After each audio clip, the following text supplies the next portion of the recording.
Harivansh dear student, आज हम लोग सीखने जा रहे हैं कि कैसे हम लोग केमिकल रिएक्शन आपको जो दी गई होगी उसको आप किस तरीके से आप उसको पहचान पाओगे। क्योंकि आपके एनसीईआरटी के लास्ट में जो एक्सरसाइज है उसमें बहुत सारी क्वेश्चन ऐसे क्वेश्चन आपसे पूछे गए हैं कि ये किस टाइप की केमिकल रिएक्शन है, ये कॉम्बिनेशन है कि एक्सोथर्मिक है कि डिकम्पोजिशन है कि डिस्प्लेसमेंट है। तो बच्चे उसमें पहचान नहीं पाते, आइडेंटिफाई नहीं कर पाते कि कॉम्बिनेशन है कि डिकम्पोजिशन है। लेकिन अगर आज आपने ये पूरा वीडियो देख लिया तो उसमें सच कह रहा हूं, आज के बाद आपको कोई भी डाउट नहीं रह जाएगा। रिएक्शन को आइडेंटिफाई करने वाला कोई भी डाउट नहीं रह जाएगा और आप बहुत अच्छे से रिएक्शन को क्या कर पाओगे, पहचानना सीख जाओगे। देखो, सबसे पहले मैं एक टाइप तुम्हें बताता हूँ, एग्जाम्पल भी हमने लिया, उसके साथ में उसका टाइप भी बताया गया है यहाँ पे। देखो, सबसे पहला मैं टाइप जो आपको बताने जा रहा हूं वो समझो अच्छे से।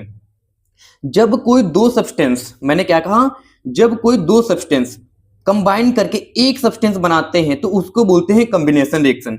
ये कैसे आप पहचानोगे? कैसे? देखो, यहाँ पे ये रिएक्टेंट होता है, जो रिएक्शन करते हैं उसको रिएक्टेंट बोलते हैं, जो बनता है प्रोडक्ट, जो नया सब्सटेंस बनता है उसको हम लोग प्रोडक्ट बोलते हैं। यहाँ पे आप देख सकते हो दो न्यू सब्सटेंस मिल रहे हैं, दो न्यू सब्सटेंस मिलकर एक नया सब्सटेंस बना रहे हैं। क्या बना रहे हैं?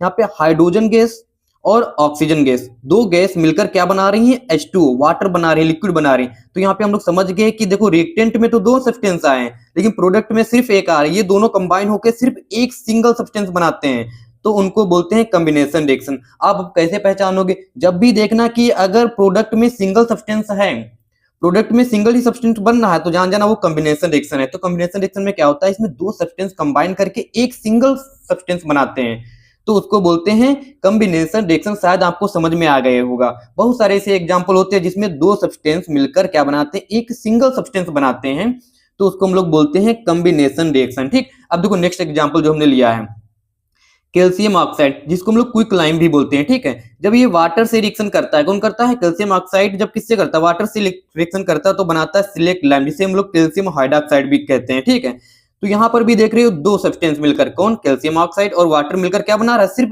एक ही सब्सटेंस तो बना रहा है, कैल्शियम हाइड्रोक्साइड ही तो बना रहा है, और कोई यहाँ पे सब्सटेंस तो बन नहीं रहा है। साथ में क्या हो रही है? हीट प्रोड्यूस हो रही है। इस प्रकार की रिएक्शन को देखो हम लोग क्या कहते हैं, जिसमें हीट प्रोड्यूस होती है। क्या होती है?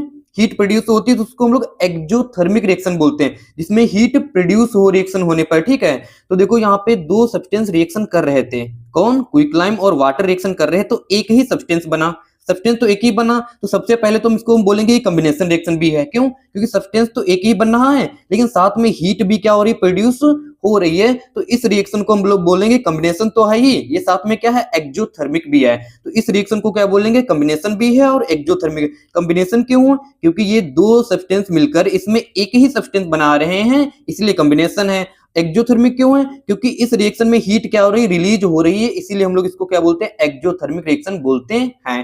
ठीक, हम लोगों ने क्या कर लिया, कॉम्बिनेशन रिएक्शन अच्छे से समझ में आ गया। जिसमें सिंगल सब्सटेंस बनता है उसको क्या बोलते हैं? कॉम्बिनेशन रिएक्शन बोलते हैं। देखो, यहाँ भी सिंगल सब्सटेंस बन रहा था तो इसको भी बोल दिया कॉम्बिनेशन, लेकिन साथ में इसमें हीट भी प्रोड्यूस हो रही थी, इसलिए इसको हमने क्या बोल दिया? एक्सोथर्मिक रिएक्शन भी कहते हैं। अब हम लोग पढ़ने जा रहे हैं, यहाँ पे देखो ये क्या दिया? फेरिस सल्फेट दिया गया हुआ है, फेरस सल्फेट दिया गया है।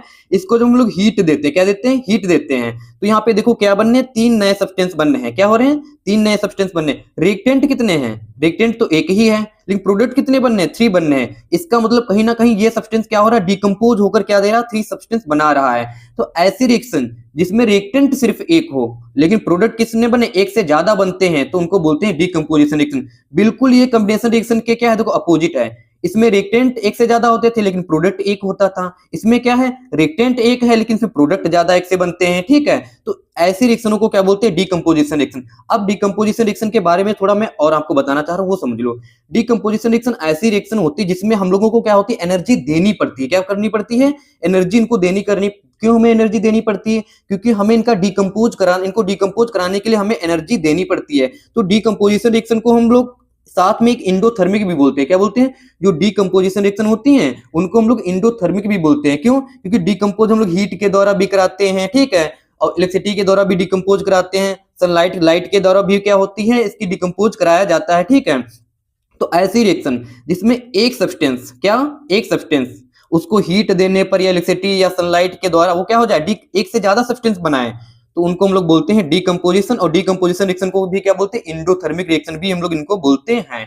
अब देखो यहाँ पे सिल्वर क्लोराइड है, ये सनलाइट के द्वारा क्या हो जाता है, डिकम्पोज होकर क्या बनाता है, सिल्वर बनाता है और क्या बनाता है, क्लोरीन बनाता है। सबसे पहले कैसे पहचानेंगे, हमने देखा एक सब्सटेंस एक से ज्यादा क्या बना रहा है, एक सब्सटेंस है लेकिन ये डिकम्पोज होकर एक से क्या बना है, ज्यादा सब्सटेंस बना रहा है, इसका मतलब ये डिकम्पोजिशन रिएक्शन है। और डिकम्पोजिशन रिएक्शन को हम लोग और क्या बोलते हैं, इंडोथर्मिक रिएक्शन भी बोलते हैं। तो आपको समझ में आ गया होगा कॉम्बिनेशन रिएक्शन क्या है, डिकम्पोजिशन। कॉम्बिनेशन डिकम्पोजिशन एक दूसरे के बिल्कुल क्या है, अपोजिट है। अब हम लोग पढ़ेंगे नेक्स्ट टाइप पढ़ेंगे। देखो नेक्स्ट टाइप हमारा लोगों का कौन है, नेक्स्ट टाइप देखो यहाँ पे क्या दिया, आयरन दिया है, प्लस क्या दिया है, कॉपर सल्फेट है। आप यहाँ पे देखो, यहाँ पे आयरन लिखा है, यहाँ पर प्लस कॉपर सल्फेट लिखा है, यहाँ पे क्या लिखा है, आयरन सल्फेट आ गया, प्लस क्या आ गया, कॉपर आ गया। देखो यहाँ पे सल्फेट के साथ कौन आया था, कॉपर आया था, यहाँ पे सल्फेट के साथ कौन आया, आयरन आया। कहीं ना कहीं कॉपर क्या हो गया, बाहर निकल गया। तो इसमें ऐसी रिएक्शन जिसमें देखो इसने आयरन ने क्या कर दिया, कॉपर को हटा दिया और कॉपर की जगह स्वयं कौन पहुंच गया, आयरन पहुंच गया। आप देख सकते हो रिएक्टेंट में आयरन था और कॉपर सल्फेट था, लेकिन आयरन ने क्या किया, कॉपर को हटा दिया और कॉपर की जगह स्वयं पहुंच गया, क्या बना लिया, फेरस सल्फेट बना लिया और कॉपर को बाहर निकाल दिया। ऐसी रिएक्शन, आयरन भी एक मेटल है, कॉपर भी क्या एक मेटल है, ऐसी रिएक्शन जिसमें मोर रिएक्टिव मेटल, आयरन जो होती है वो कॉपर से ज्यादा रिएक्टिव मेटल होती है, तो क्या करती है, आयरन कॉपर को हटा देती है, उसके साल्ट से क्या कर देती है, कॉपर को हटा देती है। तो ऐसी रिएक्शन को हम लोग बोलते हैं डिस्प्लेसमेंट रिएक्शन। डिस्प्लेसमेंट कौन कर पाता है, आप लोग नॉर्मल भी लाइफ में देख सकते हो, तो ज्यादा मोर पावरफुल होता है वही एक दूसरे को क्या कर पाता है, डिस्प्लेस कर पाता है। एक वीक पर्सन तो किसी को कर नहीं पाता, डिस्प्लेस है, ठीक है। तो आयरन जो है ये कॉपर से क्या है, मोर रिएक्टिव है, इसीलिए आयरन क्या करता है, कॉपर को हटा देता है, स्वयं सल्फेट के साथ क्या होता है, जुड़ जाता है। तो यहाँ पे देखो सल्फेट के साथ कौन आ गया, आयरन आ गया और कॉपर को क्या कर दिया, बाहर निकाल दिया। लेकिन हम लोग कैसे जान पाएंगे कौन ज्यादा रिएक्टिव मेटल है, कौन लेस रिएक्टिव है? इसके लिए मैंने आप लोगों के लिए एक रिएक्टिविटी सीरीज लिख दी, जिसमें आप जान सकते हो कौन ज्यादा रिएक्टिव है, कौन कम रिएक्टिव है। सबसे ज्यादा रिएक्टिव होती है पोटेशियम, फिर उसके बाद होती कम, उससे कम होती सोडियम, उससे भी कम होती कैल्शियम, उससे भी कम होती मैग्नीशियम, उससे भी कम होती एल्युमिनियम, उससे भी कम होती जिंक, उससे भी कम होती आयरन, उससे भी कम होती लेड, उससे भी कम होती हाइड्रोजन, हाइड्रोजन के बाद कॉपर मरकरी, सिल्वर, ये लास्ट के बहुत ही कम रिएक्टिव मेटल होती हैं, ठीक। जब आप ऊपर से नीचे आओगे तो इनकी रिएक्टिविटी सीरीज क्या होती है, घटती जाती है। लेकिन जब नीचे से ऊपर जाओगे आप तो इनकी रिएक्टिविटी क्या होती है, बढ़ती है। मतलब ऊपर की ज्यादा मेटलें क्या होती हैं, रिएक्टिव होती हैं नीचे वाली मेटलों से, ठीक है। तो जैसे पोटेशियम बहुत ज्यादा रिएक्टिव है, लेकिन बात करें सबसे लास्ट में जो ये गोल्ड प्लेटिनम, ये बहुत लेस रिएक्टिव होती हैं, बहुत कम रिएक्टिव होती हैं, ठीक है। तो हम लोगों को पता चल गया कि कौन ज्यादा, कैसे सोडियम है, ठीक है, सोडियम है। और कोई कैल्शियम का साल्ट हो तो कैल्शियम को सोडियम क्या करेगा, हटा देगा। क्यों? क्योंकि सोडियम मोर रिएक्टिव किससे, कैल्शियम, और कैल्शियम किससे मोर रिएक्टिव है, मैग्नीशियम से, मैग्नीशियम किससे मोर रिएक्टिव, एल्युमिनियम से है, ठीक है। जो मोर रिएक्टिव मेटल होती है वो क्या कर देती हैं, लेस रिएक्टिव मेटल को उनके सॉल्ट से उनको बाहर निकाल देती है, डिस्प्लेस कर देती हैं। इसीलिए इनको हम बोलते हैं डिस्प्लेसमेंट रिएक्शन बोलते हैं। आप लोगों को एक सीरीज तो याद करनी ही पड़ेगी, ठीक है। तो याद करने के लिए आप ऐसे भी याद कर सकते हो, कैसे, कैटरीना ने कार मांगी आलू जन फरारी, फिर भी हाई क्यों मिली सिल्वर प्लेटेड ऑडी।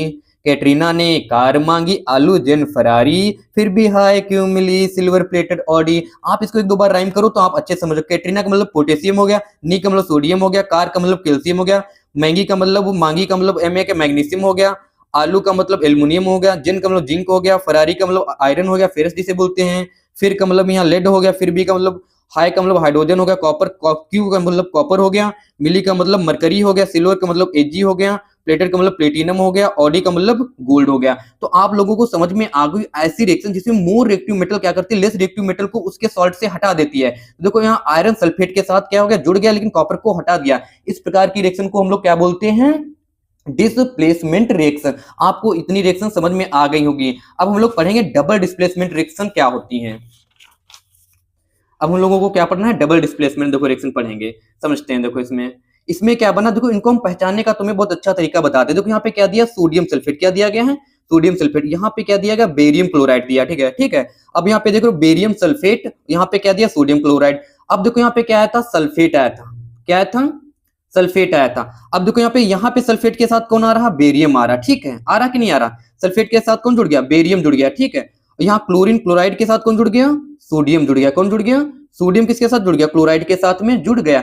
ऐसी रिएक्शन जिसमें क्या होता है, देखो जिसमें आयनों का चेंज हो जाता है, क्या हो जाता है, जिसमें आयन चेंज हो जाते हैं। सोडियम किसके साथ जुड़ जाता है, जाकर क्लोरीन के साथ, तो बना दिया सोडियम क्लोराइड। और बेरियम किसके साथ जुड़ गया, सल्फेट के साथ, तो बेरियम सल्फेट। देखो इनकी पहली मेटलों ने क्या कर दिया, अपना प्लेस सोडियम सोडियम और बेरियम ने क्या कर लिया, अपना पास प्लेस चेंज कर लिया। बेरियम कहाँ चला गया, सोडियम की जगह पर चला गया, तो बेरियम सल्फेट बन गया। और सोडियम कहाँ चला गया, बेरियम की जगह, तो क्या बन गया, सोडियम क्लोराइड बन गया। तो यहाँ पे देख भी सकते हो कि इनको पहचानने का क्या तरीका अच्छे से, यहाँ पे देखो सल्फेट के साथ कौन आ रहा, सोडियम आ रहा, यहाँ पे सल्फेट के साथ कौन आ रहा, बेरियम आ गया। तो इसका मतलब कहीं ना कहीं एक प्लेस तो चेंज हो गया। यहाँ पे देखो क्लोराइड के साथ बेरियम आ रहा था, और यहाँ पे क्लोराइड के साथ देखो कौन आ रहा, सोडियम आ रहा, मतलब ये आ रहा। तो इनमें पहली पहली मेटलों ने क्या कर लिया, अपना प्लेस चेंज कर लिया। इस प्रकार की रिएक्शन को हम लोग क्या बोलते हैं, डबल डिस्प्लेसमेंट रिएक्शन। इनका पहचानना बहुत ईजी है। यहाँ पे जो सल्फेट के साथ आ रहा है, ठीक है, सोडियम, तो यहाँ पे सल्फेट के साथ सोडियम, लेकिन यहाँ पे सल्फेट के साथ बेरियम आ गया। यहाँ पे क्लोरीन के साथ क्या आ रहा, बेरियम, लेकिन यहाँ पे तो क्लोरीन के साथ क्या आ गया, सोडियम आ गया। तो ऐसी रिएक्शन को हम लोग क्या बोलते हैं, डबल डिस्प्लेसमेंट रिएक्शन बोलते हैं। अब यहाँ पे देखो हम लोग नेक्स्ट पढ़ने जा रहे हैं रिडॉक्स रिएक्शन क्या होती है। रिडॉक्स रिएक्शन ऐसी होती है जहाँ पे ऑक्सीडेशन भी होता है, रिडक्शन भी होता है। अब ऑक्सीडेशन क्या होता है, रिडक्शन क्या होता है, ये हम लोग बहुत अच्छे से समझते हैं, ठीक है। ऑक्सीडेशन का मतलब होता है ऑक्सीजन का जुड़ना, रिडक्शन का मतलब होता है ऑक्सीजन का निकलना। यहाँ पे क्या लिखा है, कॉपर ऑक्साइड, ये क्या लिखा है, H2 हाइड्रोजन गैस, ये लिखा कॉपर, ये लिखा वाटर, ठीक, H2O, ठीक है।